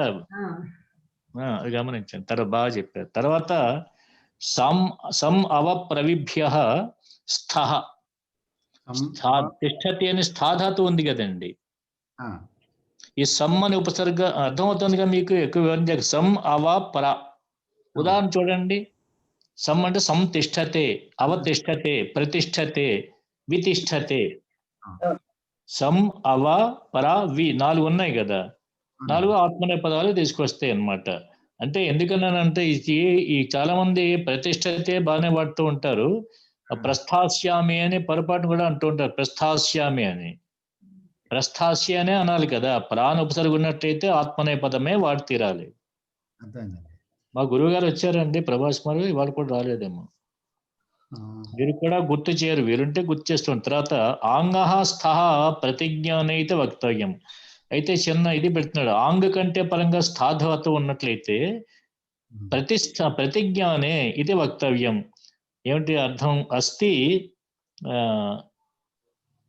తర్వాత ఆంగ్ అనే ఉపసర్గకు పరమునందున్న స్థా ధాతువుకు ప్రతిజ్ఞానం అనే అర్థంలో ఆత్మపదం వస్తుంది అన్నాడు. శబ్దం నిత్యం ఆతిష్టతే. ఏదండి? శబ్దం నిత్యం ఆతిష్టతే అన్నాడండి. అసలు అది కాదండి చేసేవాళ్ళు. ప్రతిజ్ఞానం అర్థంలో అంటే ప్రతిజ్ఞానం అంటే ఆ జ్ఞానం మనకు రావాలి కదా, ప్రతి వాళ్ళకి ఆ జ్ఞానం రాదు కదా ప్రతిజ్ఞానం. యథావతిగా డుమోలు చేసేస్తే ప్రతిజ్ఞానం మీకు అర్థం అయిపోయిందా? మరోసారి చదవండి వాక్యం. అదే ఆంగ్ అనే ఉపసర్గకు పరమనందున్న స్థా ధాతువుకు ఉపసర్గ ఈ కూలే మనకు వచ్చే నేను కూలే కూలే మిగిలింది ధాతువుకు అన్నాడు. సరే కంటే చెప్పండి. ప్రతిజ్ఞానం అనే అర్థంలో ఆత్మనేపదం వస్తుంది. అదే ప్రతిజ్ఞానం అనే అర్థంలో అంటే మీకు ఏమర్థం అయింది? అంటే అర్థం పర్వాలేదు, అదే అంటుంటే అవే చెప్పాలండి. ప్రతిజ్ఞానం అంటే ఏమిటో చెప్పకపోతే కష్టపడి చెప్పేది ఏముంది? ఇప్పుడు నన్ను అడిగితే నేనేమో నేను కదా అదే పుస్తకం చూస్తే కుదరదు కదా. సరే ఉదాహరణ బట్టి ప్రతిజ్ఞాం కరోతి అని ఉందండి. ఏమా ప్రతిజ్ఞాం కరోతి అని ఉంది. అదే ప్రతిజ్ఞాం కరోతి అంటే ఉదాహరణ చూద్దాం. ఒకవేళ అస్థి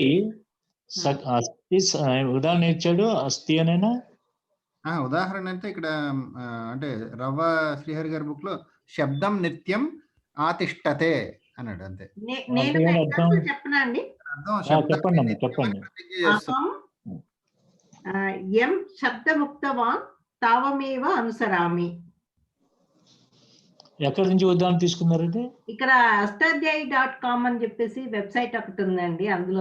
అవన్నీ నమ్మద్దమ్మా, ఇవన్నిటికీ నమస్కారాలు కానీ వద్దు, మనకు మనమే ప్రయత్నం చేద్దాం, కష్టమైన పర్వాలేదు. అస్థి సకాలం ఆతిష్టతే అని ఇచ్చాడు, నాకు పూర్తిగా అర్థం కాలేదు. ఆగమో గుణవృద్ధి ఆతిష్టతే నేను చెప్తానండి. ఈ రెండు వాక్యాలకి ఒక భాష్యం చూసేనా, నా బాధ్యత నాది. ఓకే. తర్వాత ప్రకాశన స్థేయాఖ్య ప్రకాశన స్థేయాఖ్యయో అని రెండు అర్థాలు ఇచ్చాడండి. ప్రకాశనం ఒకటి, స్థేయాఖ్యం అని ఒకటేను. ఈ రెండు అర్థాలు చూద్దాం. ప్రకాశన స్థేయాఖ్యయోశ్చ అని చెప్పని స్వాభిప్రాయ కథనం ప్రకాశనం. ప్రకాశనం అంటే అర్థం ఇక్కడ ఇచ్చేసారు చూడండి, అంచేత ఇలా ఇవ్వాలి. తన అభిప్రాయాన్ని కథనం చెప్పడమే ప్రకాశనం అంటారు. అర్థమైంది కదండి? ప్రకాశనం అంటే సూర్యుడు వెలుగు కాదు, ఇక్కడ తన అభిప్రాయాన్ని చెప్పడం. అలాగే స్థేయం, స్థేయస్యాఖ్య స్థేయాఖ్య అని. స్థేయం అంటే మీకు తెలుసు కదా, స్థిరంగా ఉండేది స్థేయము అంటారు. అంటే పేయం అంటే తాగడానికి యోగ్యమైంది పేయము అన్నట్టుగా, స్థేయం అంటే స్థాధాతువులకు భావార్థంలో స్థేయము అనమాట, అంటే స్థిరంగా ఉండేది అర్థం అనమాట. తిష్టతి అస్మిన్నిటి స్థేయ అనే వ్యుత్పత్తి కూడా రాశారు, గమనించండి. సరే, వివాద పద నిర్ణేత లోకే స్థేయ ఇది ప్రసిద్ధ. అంటే స్థేయ అనే పదానికి వివాదంలో ఉండేటువంటి దాన్ని నిర్ణయిస్తాడు, అంటే జడ్జి లాంటి వాడు ఉంటారు కదండి, దానికి స్థేయ అని పేరిట్టారు. వివాద స్థానాన్ని నిర్ణయించేవాడు స్థేయ. వివాద పదాన్ని నిర్ణేత అంటే వివాదం ఏమన్నారు? వివాద స్థానాన్ని అని రాశాడు.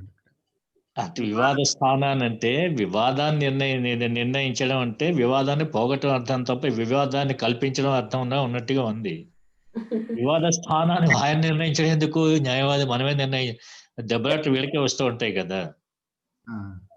వివాద అంటే వివాద స్థానాన్ని నిర్ణయించడం అంటే దాన్ని పరిహరించడం అనమాట. ఇది లోకంలో స్థేయ అనే పదం మీకు అర్థమైంది కదండి. ఒక న్యాయ నిర్ణేత అందం మనం. న్యాయ నిర్ణేత అంటే నాకు ఇదేంటి దీని ఏమంటారు, న్యాయమూర్తి అంటే నాకు ఇష్టం లేదు. న్యాయమూర్తి అంటే మేజిస్ట్రేట్ కోర్టులో ఒక న్యాయం ఒక ఆకారంలోనూ, న్యాయదేవత ఆకారం హైకోర్టులో ఒక ఆకారం, సుప్రీంకోర్టులో ఒక ఆకారం ఉంటుందండి. రాజన్ గారు, న్యాయాధికారి అనొచ్చు. న్యాయ అధికారి అంటే ఎక్కువ శత్రువు అని అర్థం. అధికారి అంటే ఓకే అండి, తమాషాగా అధికారులు అని న్యాయ నిర్ణేత అంటే రెఫరీ అనేటువంటిది న్యాయ నిర్ణేత, న్యాయ నిర్ణయం చేసేవాడు అంటే విన్నదాన్ని బట్టి కదా. అవునండి. కానీ న్యాయమూర్తి అని అంత పెద్ద సీన్ అక్కర్లేదేమో నేను అనుకోవడం. న్యాయ నిర్ణేత, న్యాయాన్ని అంటే మా తల్లి అయినా సరే ఇద్దరు పిల్లలు, తన పిల్లల మధ్యన ఏం జరిగింది చెప్పండి అంటే న్యాయం నిర్ణయిస్తుంది కదా.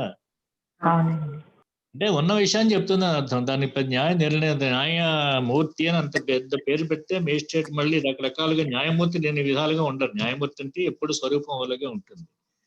సరే, తర్వాత ఇప్పుడు అర్థమైంది కదండి. స్థేయ అనే పదంకి అది ప్రసిద్ధం. తస్య ప్రతిపత్త్యర్థం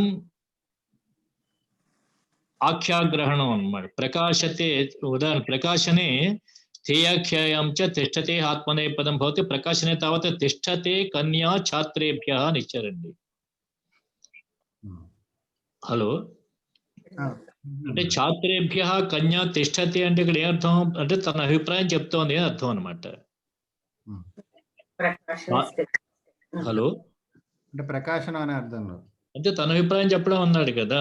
ప్రకాశనం అంటే తన అభిప్రాయాన్ని చెప్పడం అని అన్నాడు కదా. ఈ కన్యాకే ఛాత్రలకి సంబంధం ఏంటో తర్వాత చూద్దాం. ఉదాహరణ ఇంకోటైనా మంచి దొరికినా కూడా తిష్టతే కన్యా, ఇంతకీ తిష్టతే అని ఉంటుందంటే ఇక్కడ అభిప్రాయం చెప్పేటప్పుడు అర్థంలో తిష్టతే అంటే తిష్టతేని పరస్పరం ఆత్మనిబంధం వాడారు అంటే ప్రకాశనం అనే అర్థమైనా ఉండాలి, స్థేయం అనే స్థేయాఖ్యం అంటే జడ్జి అనే అర్థమైనా ఉండాలి అని చెప్పడం అనమాట. తిష్టతే వృషలి గ్రామపుత్రేభ్య, చూడండి ఇక్కడ కూడాను గ్రామపుత్రేభ్య, గ్రామంలో ఉండేటువంటి వాళ్ళు పెద్దవాళ్ళు ఎవరు వాళ్ళ గురించి వృషలి అంటే శూద్ర స్త్రీ తిష్టతే అంటే తన అభిప్రాయం చెప్తోంది. అంటే ఈ కాంటెస్ట్లు ఆ కాలంగా అన్వయించుకుని మనం చెప్పుకోవాలండి. అంటే ఈ కాలం అంటే ఏమిటా అవన్నీ వెతగాలి, చూద్దాం అర్థాల గురించి ఒకవేళ ఉన్నట్లయితే. అంటే ఈ ఎక్కువగా సిద్ధాంత కవులు ఇలాంటి ఉదాహరణ బహుశా ఉండవు. ఈ ఉదాహరణలు ఉన్నట్లయితే అంటే ఇవి భాష్యంలోనే వెతగాలి, లేదంటే హిందీ వ్యాఖ్యాతలు రాస్తారు కొంత అర్థం దాకా. చూద్దామండి, అది చూసే బహుశా రవ్వవారు అందరూ రాసుకుంటారు. ఏమైనా అవన్నీ ప్రయత్నం చేద్దాం అర్థాలు తెలుసుకోవడానికి. తర్వాత అంటే ప్రకాశం ప్రకాశయతే ఆత్మానం అని అర్థం అనమాట. అది అంటే తిష్టతే వృషలి గ్రామపుత్రేభ్య అంటే వాళ్ళ దగ్గర చేస్తుంది అంటే ప్రకాశయితే ఆత్మానం, తనను వాళ్ళు ఎదురుకుండా ప్రదర్శిస్తోంది అని అర్థం అనమాట. అభిప్రాయం చెప్పడం కాకుండా తను ఎదురుకుండా పెడుతుంది. అంటే ఈ కేవలం ఈ మాటల వల్ల మనకి అర్థం కాదు, స్పష్టంగా మనకు అర్థం కావాలి అంటే ఆ వాక్యాన్ని స్పష్టమైన అర్థం తెలుసుకోవాల్సింది. తర్వాత స్థేయాఖ్యాయం త్వయి తిష్టతే, త్వయి తిష్టతే అంటే చివరికి జడ్జిమెంట్ నీయందు ఉన్నది అని చెప్పడం అనమాట. అర్థమవుతుంది కదండి. అలాగే మయి తిష్టతే, తర్వాత సంశయ్య కర్ణాదిషు తిష్టతేయ అని కిరాతార్జనీయంలో ఒక ఉదాహరణ కూడా ఇచ్చారు. కర్ణాదిషు సంశయ్య తిష్టతేయ అనే పదం అంటే మరి ఈ ఉదాహరణ కూడా చూద్దామండి. తర్వాత ఉదహ అనూర్ధ్వ కర్మణి, ఉద్దని ఉపసర్గ ఉంది కదా. ఉద్దని ఉపసర్గ కంటే పరంగా ఉన్నటువంటి స్థాధాతుకైతే అనూర్ధ్వ కర్మ అంటే ఊర్ధ్వ కర్మ కాని అర్థంలో ఈ ఊర్ధ్వ కర్మ అంటే ఏమిటో అనూర్ధ్వ కర్మ ఏమిటో ఉదాహరణ బట్టి ప్రయత్నం చేద్దాం. ఉత్పూర్వాత్ తిష్టతే అనూర్ధ్వ కర్మణి వర్తమానాత్ ఆత్మనేపదం భవతి కర్మశబ్ద క్రియావాచి. అయితే ఇక్కడ కర్మ అన్నాడు కదండి. అనూర్ధ్వ కర్మ అంటే కర్మ అంటే కర్త కర్మ క్రియలో కర్మ కాదు ఇది. అంటే కర్మ అంటే మనకి సాధకతమం కర్మ, అదేంటి కర్తృ అనీప్సం కర్మ అని కర్మ సంజ్ఞం చదువుకున్నాం కదండి. ఆ కర్మ అనే అర్థం కాదు ఇక్కడ. అన్ని చోట్ల కూడా కర్మ శబ్దానికి క్రియ అనే అర్థం అనమాట, యాక్షన్ అనే అర్థం. తర్వాత అదేంటి తర్వాత ఏమిచ్చాడు, అనూర్ధ్వత విశిష్ట క్రియావచనాత్ తిష్టతే ఆత్మనేం భవతి. చూడండి, గేహే ఉత్తిష్టతే అంటే ఊర్ధ్వ కర్మ అంటే చూడండి, అంటే మీకు కౌంటర్ ఎగ్జాంపుల్ తీస్తే అర్థం అవుతుంది. గేహే ఉత్తిష్టతే అంటే అర్థం ఏంటి శూద్రుగా అంటే ఇంట్లో అంటే గృహాన్ని ఉద్ధరిస్తున్నాడు అంటే కుటుంబే ఉత్తిష్టతే అంటే తదర్థం యతతే ఇత్యర్థ. బాగా రాశారండి. అంటే గేహే ఉత్తిష్టతే అంటే గృహము గురించి ప్రయత్నం చేస్తున్నారు అని అర్థం. తదర్థం యతతే అయితే తదర్థం యతతే అన్న కూడా అర్థం కావట్లేదు. అంటే ఇల్లు కట్టుకోవడానికా లేదా ఇల్లు గడవడానికా అని అర్థంలో కూడా. అంటే కుటుంబే ఉత్తిష్టతే అంటే కుటుంబం గురించి ఉత్తిష్టే ప్రయత్నం చేస్తున్నాడు అంటే కుటుంబ జీవిక గురించి ప్రయత్నం చేస్తున్నాడు అర్థమే చెప్పుకుంటే బాగుంటుంది అనిపిస్తుంది. తర్వాత కరబట్ల ఉద్ ఈహాయామితి వక్తవ్యం అదేనా? నెక్స్ట్ పునః ఈహాయామితి వక్తవ్యం. హలో, కొన్ని మా దాంట్లో లేవు. కాశికా వృత్తిలో అంతవరకు ఇచ్చాడండి. అంటే తదర్థం యతతే ఇత్యర్థ అన్నాడు, అక్కడ వరకే కాశికా వృత్తి ఉంది ఇక్కడ మాకు. ఓ అదే ఆయన వదిలేశారు అన్నమాట వారు, అంటే రవ్వ వారు వదిలేశారు. అదే అక్కడే ఉన్నది. అంటే అకాడమీ వాళ్ళు ప్రింట్ చేసిన ఉంది కదా కాశికా వృత్తి. పర్వాలేదు చూడండి, ఊరికే ఇప్పుడు వినందరు కానీ ఉదహ ఈహాయామితే వక్తవ్యం అనే వార్తకం ఇచ్చి తస్మాత్ ఏదో శతం ఉత్పద్యతే ఇత్యర్థ, ఏది శతం ఉత్తిష్టతి అని. అంటే ఉద్దని ఉపసర్గ ఉన్నట్టయితే ఈ ఉదధాతు మాత్రం ఉదహ ఈహాయామితే వక్తవ్యం, అంటే ఇది ఉత్తిష్టతి అని పరస్మై పదంలోనే ఇచ్చారు. శతం ఉత్పద్యతే ఇత్యర్థ, అర్థమైంది కదండి. అంటే ఇహ మాభూత్ అంటే ఉదహ ఈహాయమిత వక్తవ్యం అని చెప్పించి ఇక్కడ మాత్రం ఆత్మనేపదం ఉండకూడదు అని చెప్పనిస్తూ అస్మాత్ గ్రామాత్ శతం ఉత్తిష్టతే అంటే శతం ఉత్పద్యతే, చదివే గ్రామం నుంచే 100 పుట్టించారు అంటే 100 ట్యాక్స్ వసూలు చేస్తే అదో అర్థం అయి ఉంటుంది. ఈహాగ్రహం అనూర్ధ్వకర్మణ విశేషణం నా అపవాద అనూర్ధ్వకర్మణేతి కిం ఆసనాది ఉత్తిష్టతి. గమనించండి, ఉదోర్ధ్వకర్మ అంటే ఆసనం నుంచి ఉత్తిష్టతి అంటే ఊర్ధ్వకర్మ కనిపిస్తోంది కదా మీకు, పైకి లేవడం లాంటిది. ఇందాక చెప్పిందంటే లేవడాలు ఉండవు కదా. కుటుంబ ఉత్తిష్టతి అంటే కుటుంబ పోషణలో ప్రయత్నించడం లేవక్కలేదు కదా. లేవడం అంటే మీకు అర్థం ఫిజికల్ గా పైన లేవడం, అర్థమైంది కదండి. రైట్. తర్వాత ఉపాన్ మంత్రకరణి, ఉప ఒకటి ఆంగ్ ఒకటి, 2 ఉపసర్గలు కదండి. ఉపాత్ మంత్రకరణి అని కబులు, అది ఉపాల్ మంత్రకరణి అని. ఉపపూర్వంగా ఉన్నటువంటి తిష్టతే మంత్రకరణము అని అర్థం. మంత్రకరణం అంటే ఏదో రాస్తారు అనుకోండి. మంత్రకరణి అర్థే వర్తమానాత్ ఆత్మనేపథ్యం భవతి ఐంద్రియ గార్హపత్యం ఉపతిష్టతే. ఐంద్రియ దిక్కు గూర్చే ఐంద్రియ గార్హపత్యం అనేట్లు అగ్ని పేరు, అక్కడ ఉపతిష్టతే అంటే ఆగ్నేయ ఆనేధ్రం ఉపతిష్టతి ఏమన్నాను. మంత్రకరణేతికం భర్తారం ఉపతిష్టతి యౌవనేన, సమీపానికి రావడం అనమాట. భర్తారం యౌవనేన, యౌవన వయసు ద్వారా భర్తారం ఉపతిష్ట సమీపిస్తుంది అర్థం వేరు. అక్కడ మంత్రకరణము అంటే మంత్రములకు సంబంధించిన విషయం అనమాట. ఐంద్ర అంటే ఐంద్రియ రుక్కని అర్థం అయి ఉంటుంది బహుశా. ఐంద్ర రుక్కు చేత గార్హపత్య అంటే గార్హపత్య అగ్నిని ఉపతిష్టే అంటే ఉపాసన చేస్తున్నాడు. మంత్రకరణం అంటే అదే కదండి, ఉపాసన చేయడం అని అర్థం ఉంటుంది. ఇక్కడ అర్థం వేరు. ఇక్కడ ఆగ్నేయ అంటే దిక్కు కదా, అలాగే ఐంద్ర అంటే కూడా దిక్కు అవ్వచ్చు కదా, దిక్కు అవ్వచ్చు అంటే గార్హపత్యం అంటున్నాడు కదండి, అవుతే అవ్వచ్చు. ఇప్పుడు ఐంద్రి అంటే దిక్కే అవ్వక్కలేదు. రుక్కు మంత్రాలు ఉంటాయి కదా, ఋగ్వేద మంత్రాలు, అక్కడ ఏమి ఇచ్చారు? ఐంద్రియ గార్హ అలాగే ఇచ్చానండి, గార్హపత్యం. అవునండి, అర్థం ఏం రాశారు అంటున్నాను. అలా అర్థం లాగా ఎక్కడ కనపట్లేదు. ఆగ్నేయ ఆగ్నేయధ్రముపస్థితే, ఆగ్నేయ రుక్కుతో మండపాన్ని నేనే కష్టపడతాంటే మీరు అనంత్ గారు, మీరు ఐంద్రి అంటే స్త్రీలింగం చూసి స్త్రీ అనుకోకండి. ఐంద్రి అంటే ఇంద్ర సంబంధిత దిక్కు కావచ్చు, రుక్కు కావచ్చు, బోల్డ్ అర్థాలు ఉంటూ ఉంటాయి. రుక్కే చెప్పింది వినండి. తర్వాత ఉపా దేవపూజ సంగతకరణ మిత్రకరణ పథిష్వితి వాచ్యం. ఉపాత్ ఉపాను ఉపసర్గ కంటే దట్టి దేవపూజ ఒకటి, సంగతకరణము, మిత్రకరణము, పథి అంటే మార్గము, ఈ అర్థములు ఎందుకు కూడా ఆత్మనేపథం ఉంటుందని దేవపూజ చూడండి. ఆదిత్యం ఉపతిష్టతే, కష్టత ఉంది కదండి, అంటే పూజ అనే అర్థంలో ఉంది కదా. తర్వాత సంగతకరణలో చూడండి, రథికాన్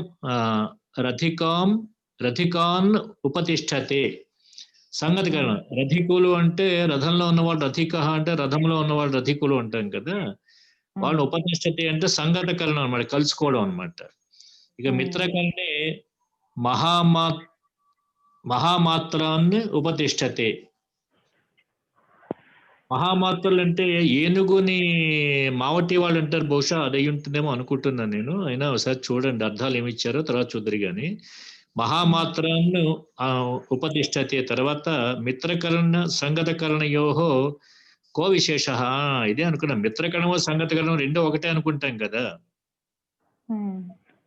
అయితే ఏమిటి తేడా రెండుకి అంటే సంగత కరణం అంటే ఉపశ్లేష అంటే దగ్గరగా అంటే ఆలింగనం చేసుకోవడం లాంటిది. గంగా యమున ఉపతిష్టతే చూడండి, గంగ యమునను ఉపతిష్టతే అంటే ఆశ్లేషం అంటే కలుసుకుంటాయి కదా. మిత్రకరణంతో వినాత్ ఉపశ్లేషేణ మైత్రి సంబంధం. ఉపశ్లేషం అంటే కౌగలించుకోగల హగ్గింగ్ అక్కర్లేదు కదా, ఆ రకంగా అంటే మైత్రి అని తేడా చెప్పించారు. పథి, ఇంకా పథి విషయంలో ఇష్టం చూడండి, అయం పంథాహ సృఘ్నం ఉపతిష్టతే, ఈ మార్గము సృఘ్నానికి ఉపతిష్టతే అంటే చేరుస్తుంది అంటాం కదా. మనం ఈ మార్గం వెళ్తుంది కానీ ఏదో ఢిల్లీ వెళ్తుంది అంటే ఎప్పుడు వెళ్ళట్లేదు, ఎప్పుడు నేను చూసినప్పుడు ఇక్కడే ఉంది అన్నట్టు వాడవాడు. అదే చేరుస్తుంది అంటే బాగుంటుంది కదా, వెళ్తుంది అనడం కంటే. అయం పంథాహ సృఘ్నం ఉపతిష్టతే అంటే ఈ మార్గం సృఘ్న దేశానికి లీడ్ చేస్తుంది అని అర్థంలో అన్నట్టు. మధ్యలో చిన్న ఎంత టైం ఎంత ఉందండి? అయిపోయింది. ఇంకా నిమిషం ఉందా, నిమిషం కూడా లేదా? అయితే రామ్ చెప్పేసండి. ఇంకా మనం లక్ష్మణ్ దగ్గర దాటద్దు మనం, శ్రీరామ్ చేయాలి. అలాగే.